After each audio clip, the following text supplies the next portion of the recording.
this is a tough position to be in. You've seen all the speakers today, right? I feel like the pressure just mounted up like completely. It has my nerves shaking a little bit. First of all, I want to say this, acknowledge my main man, Kevin Cutner. Please give him a round of applause.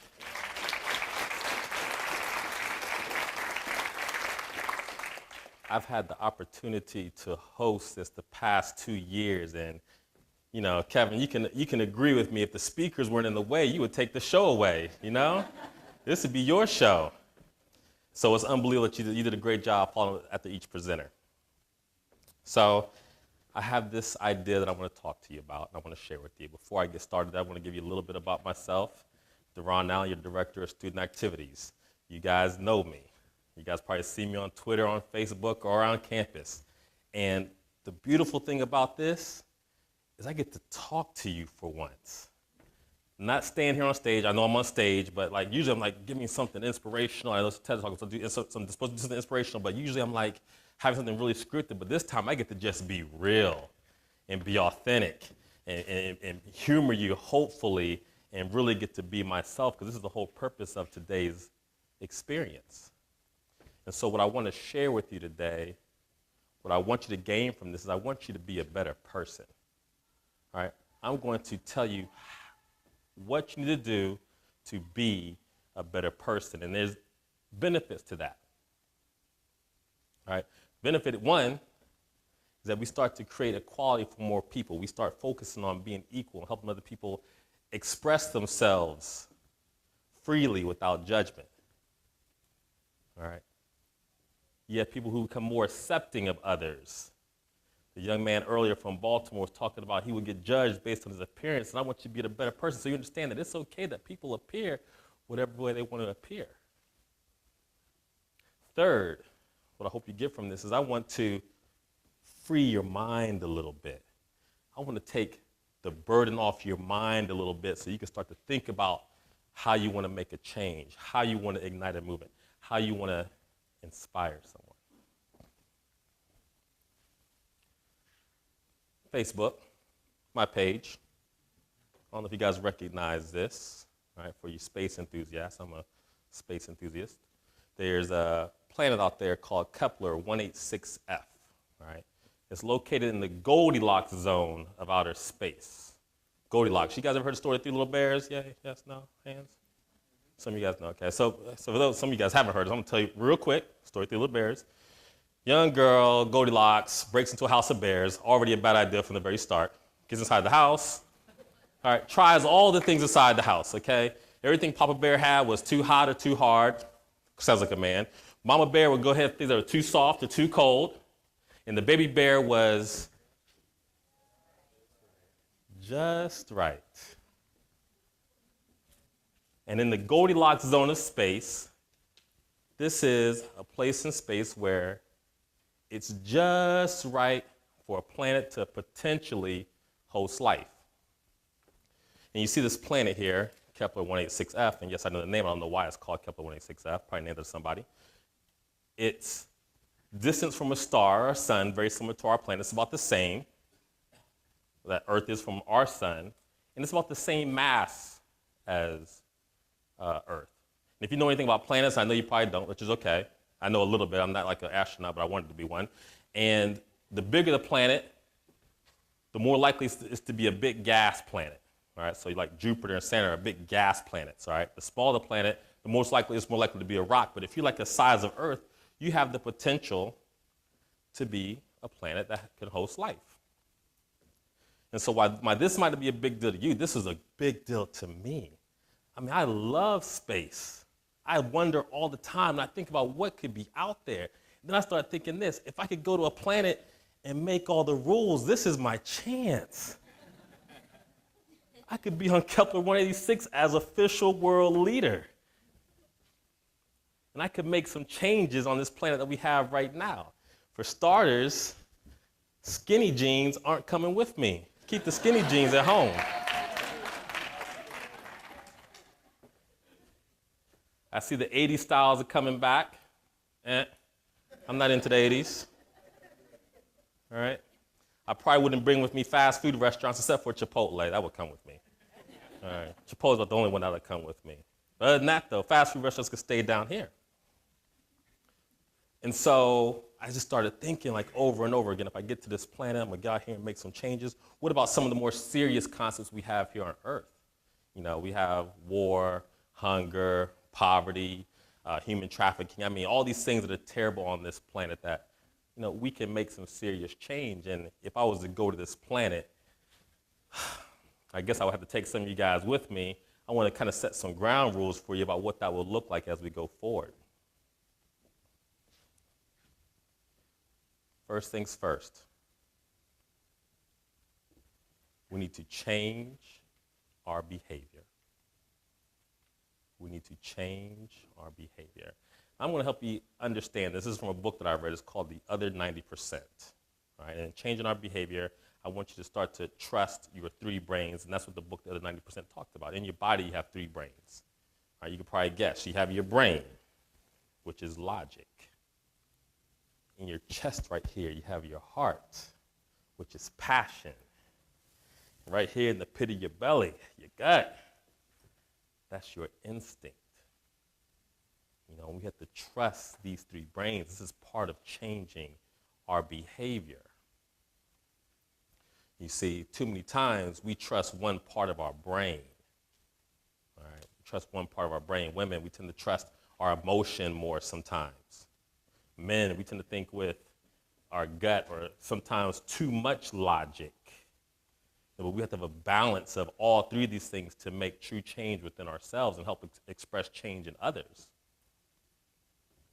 When I'm talking about changing our behavior, we're also talking about how we communicate and interact with each other. Men, I could have done a whole TED talk on men. Oh, I could have done a whole TED talk on men. Maybe next year.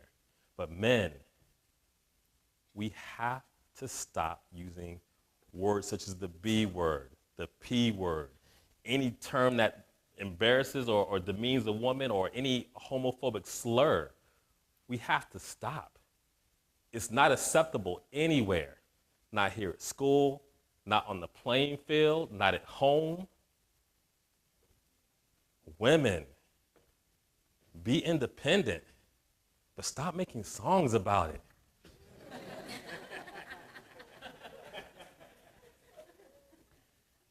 Be independent, but let somebody help you, and don't let it be a critique to what you have earned. Let someone help you, and don't feel like that you're losing your competence. Men, being emotionless makes you weak. Emotions are important. It's one of our three brains, and we have to mix that into everything. We have to feel the world. We cannot put the world in just a logical place because it doesn't operate that way. And women, we have to stop talking bad about each other and judging each other for our looks and how we carry ourselves, how we look at another woman and snicker and say, oh, some of you guys do it. I know you do. I do it too sometimes. But we all have to change our behavior. Most importantly from this is how we learn to communicate with one another. Males, females, we think very differently.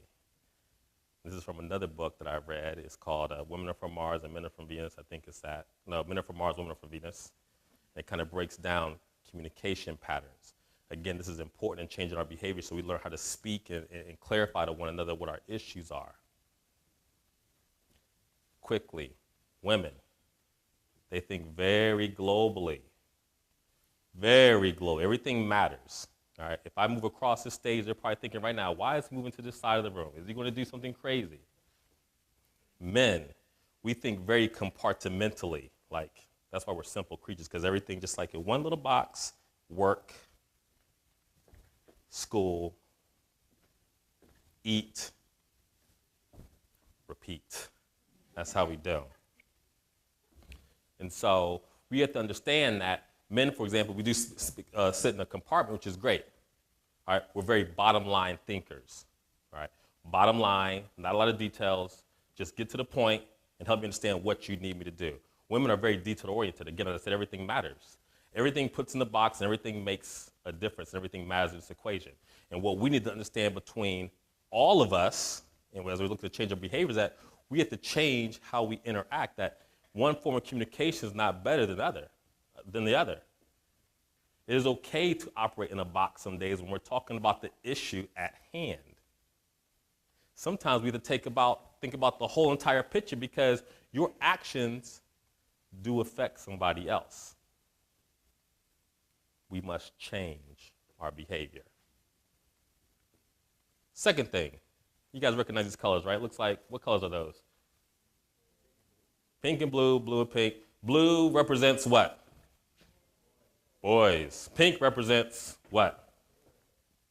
Girls. So I just know I did a lot of talking about gender and men and women and males and females.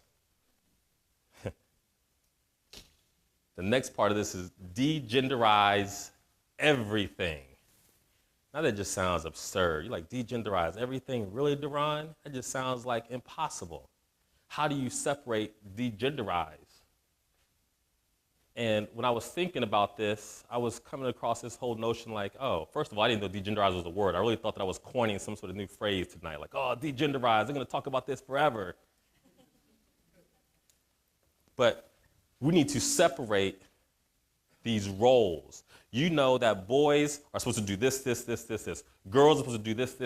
And we have to take those things away. And where do we start? We start with our children. I know some of you guys aren't there yet, and that's okay. But at some point in time, you're going to want to have children.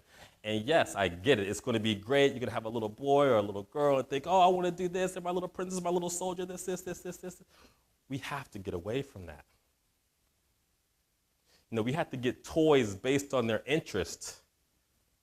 Or we have to get toys or things that we don't put labels or put gender-specific roles to it. A football is a football. A doll is a doll. It doesn't matter what kind of boy toy or girl toy it is. We have to start with our children. This is how we defeat time. You want to know how to defeat time? We carry it over from generation to generation. The reason why I say degenderize everything, and again, I might be being a little absurd, but there are some people who are gender nonconformist or non-binary, and they don't fit into these. And can you imagine the pressure and the weight you take off somebody that doesn't have to choose between this aspect of life?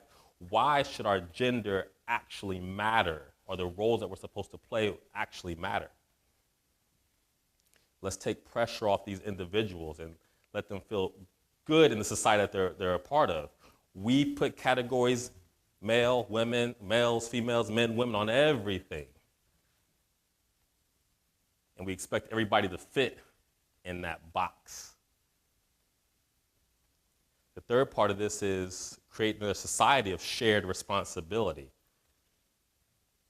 When you degenderize everything, it's not about your particular roles, it's the ability to be able to do everything. I had a friend not too long ago, he was telling me about how he had to babysit his kids, and he got so nervous, and his kids were 4 or 5 years old. He said, man, I don't know what to do with my kids. And I started thinking like, oh, and I'm not a parent, so I can't judge, but I'm going to judge. I started thinking like, what do you mean? First of all, you're babysitting your kids. You pay for babysitters. Like, shouldn't you be taking care of your kids? Shouldn't you be taking care of your children, at least knowing what to do, at least 3, 4, 5 years out? Some parents are saying right now, oh, you never learn. 20 years later, still don't know what's going on. The second part of that is when we talk about degenderization, we talk about when somebody refers to whoever wears the pants in the household, we're typically referring to the man, right? But what does that matter? It could be pants, dress, skirt, sweatpants, your underwear, whatever. Like, you should be able to be, anybody should be able to be head of household and lead the household. Everybody has to have shared responsibilities. Right now, it's split responsibilities in most of our households. The whole point is we need to make sure that everybody knows how to manage finances, understand how to take care of your children. If it's lawn work, laundry, whatever it is, we all should understand that for the better of the house. That's smart business. That's smart relationships. That's good, healthy living, that we all can maintain a household. If something was to happen to one partner, you still can maintain the household. And it doesn't matter what the combination of that household looks like. Degenderize everything.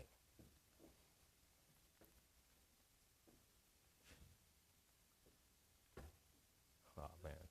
This picture was taken like almost 11 years ago. That's 2002. What's that, 14 years ago? I know I haven't changed that much. Still looking clean. Point 3,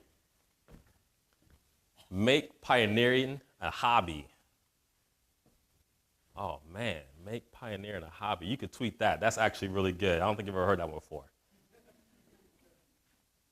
This is an image of me, and this is an article that back in 2002 or whatever, I was voted to be a part of this National Intramural Recreational Sports Association.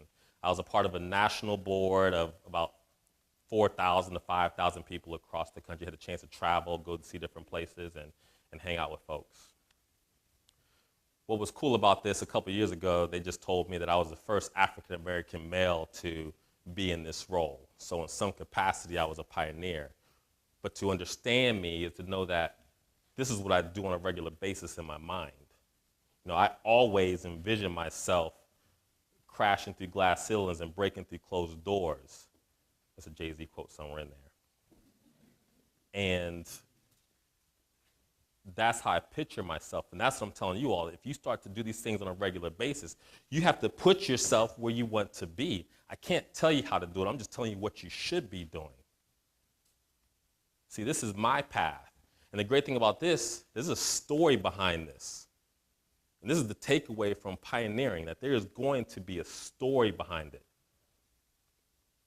And I've known for a fact that my story has inspired others. And if I had the time to do it, I promise you I would tell you the story. It's a great story. If you want to come to office one day, let me know. I can tell you the story. But you all have a story to tell. And it's these stories, the stories that you put out there, your true, authentic story, is what counteracts messages in the media. Which goes to my next and last point here. That's a cheap way to get you to follow me on Twitter. Just put my Twitter page up there. But Twitter, social media, our phones, this day of information, this is where I get all of my information from anyway. All right, so I am literally being brainwashed. We are being brainwashed to think certain things. So point 4 is that we have to unbrainwash ourselves, retrain our minds to think differently about what's happening. Pop culture is crazy. The messages they send out there are crazy. And there's nothing wrong with it. Yes, be entertained. I'm good for a catchy rap song and a violent video game. I play GTA 5 almost every other week. But I know what reality is. I know what reality is. I know what messages these things are trying to say, but I don't listen to these messages. Every day we receive information from the media, from TV, and it's always something. You have to be skinny and flawless to be perceived as beautiful. Right? You have to be an athlete or a hip-hop artist to make it in your community. You have to drive a fancy car or be a jerk to be attractive. These are the messages that we receive every day, and we are being brainwashed. That's why your story matters. We tend to believe what we see. I'm a case in point. 2004, when Obama got elected, I never envisioned myself doing more than I was doing. I used to think about it, but I never envisioned it as a reality, like, oh, I could be president, and that's a shame. Nobody should think that way. If you decide that you want to do something that you cannot see, it does not mean that you cannot accomplish it. I said before, envision. I always see myself doing something nowadays, whatever it is going to be. I saw myself up here talking to you all. For you, it's the same thing. If you want to be a better person and create a better society, envision what that looks like and do it. I can't tell you how. I'm just giving you the what. And I'm going to say it again. I need your stories, the stories from all the speakers today, the stories that you have on you. We need those to be out there somewhere. You need to be a voice.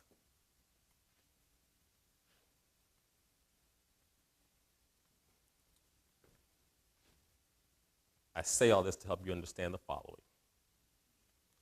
When we degenderize things, when we become pioneers in our story, when we focus on what's good about people, all these things, when we stop listening to the media, because it's those kind of messages that we get that weigh heavy on our minds. We are so absorbed with self and so concerned about how we portray ourselves that we're not able to express ourselves freely.